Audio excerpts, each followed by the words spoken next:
Voici une question intéressante. Est-ce qu'il reste une empreinte à l'acte de canalisation? J'aimerais qu'on prenne une minute rapidement pour se rappeler de ce dont il est question quand il s'agit de l'acte ou l'activité de canalisation.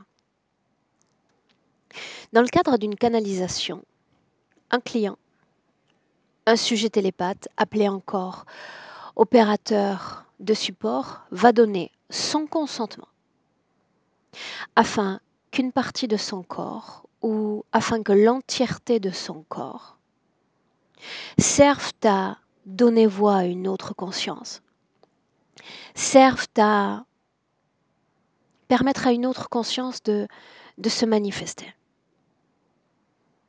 Autrement dit, dans la situation de départ, un consentement est posé. La question est de savoir maintenant quelle intention est posée à la fin de la session.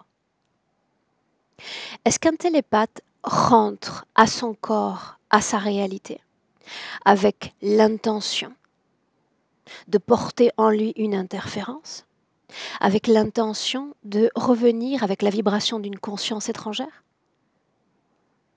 Non, absolument pas. Est-ce que les clients qui viennent à moi, qui viennent à nous en tant que team chaque jour, attendent plusieurs mois avant de pouvoir réaliser enfin leur session, venir travailler sur ce concept central, sur cette ligne directrice qui est la nôtre quant à un retour de leur souveraineté, un retour de l'autonomie dans l'énergie, pour poser à la fin une intention d'interférence par l'acte de canalisation. Ça n'aurait pas de sens. Donc c'est un non. L'activité de canalisation ne laisse aucune trace énergétique, aucune vibration étrangère, à condition, et uniquement à condition, qu'une intention en conséquence ait été posée au début de la session et qu'une intention correctement formulée soit posée à la fin de la session. J'aime à dire souvent,